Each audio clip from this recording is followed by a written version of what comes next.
Our next guest is literally one of my favorite people ever. She's an author, a pastor, a podcaster, a wife, and a mother of 6. Trust me, she does it all and does it all super well. Please welcome Sarah Jakes Roberts. Hey family, how are you? Hi. How are you? So happy to have you. You have no idea how excited I am to see you. Thank you, A. This is an honor. I appreciate the opportunity. Yeah. Oh, we love having you. Okay, Sarah, you consider yourself to be a modern woman of faith. So what does that look like to you? I'm curious. You know, when I was growing up, I saw just two examples of women. They were either like very much so into fashion and beauty, or they had on kind of skirts down to their ankles and stockings. And so I never really felt like I saw anyone that represented what it means to be a vibrant, incredible, beautiful woman, but still have her faith at the core. And I believe that that is what it means to be a modern woman of faith. And what I see is so many other women are embracing this identity, and it gives me hope for my daughters. Fantastic. Now, Sarah, do you think religion adapts to the times, or do people find a way to make it more modern to fit into their lives? You know, Lonnie, I actually don't think that religion adapts to the time. I think relationship does. And I feel like religion is so rigid and so restrictive, but when we are in relationship, it evolves as we evolve. And I feel like what we're finding is people are becoming more spiritual and more relational minded when it comes to their faith, because religion, like I said, can be so restrictive. True. Absolutely. And we all know that your father, Bishop T.D. Jakes, he's amazing. What kind of conversations have you two had about being a modern woman of faith?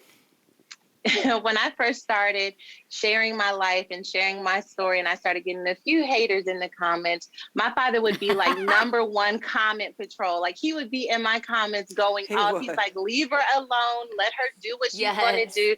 He loves it. He loves to see the next generation coming up. I love that. That's wild to think of TD Jakes in the comments like, listen, you're not going to play with my daughter. He lives I for it. He loves a good read. Yeah, he's clapback king. I'm here for it. Yeah. One of the things that I've always loved about you, and I know so many people are able to relate for you, is that you've always been so open about your story, even, having a child at a very young age.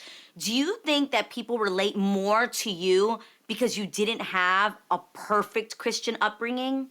I do. You know, I mean, like you mentioned, I got pregnant at 13. I had my son at 14 years old and spent the next 10 years just going through toxic relationships and friendships and behaviors.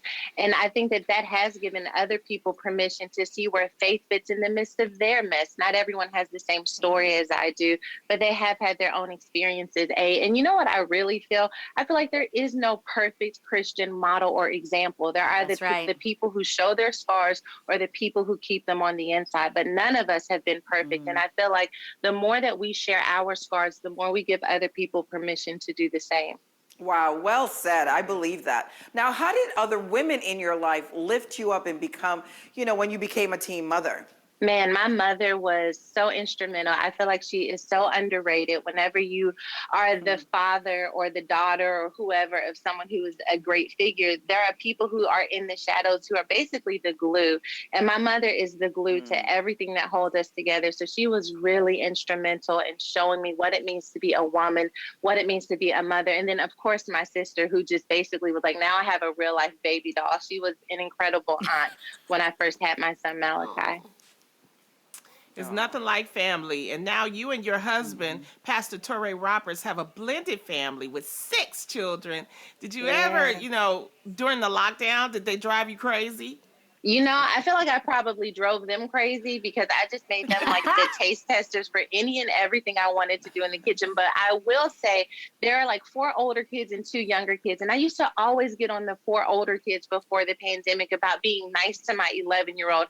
And then during the pandemic, I started to sympathize with them a little bit because sis likes to knock on the door a lot. She likes to talk a lot. God bless her. We love her freedom. But I could understand more why the older kids were like, she needs some extracurricular activities in her life.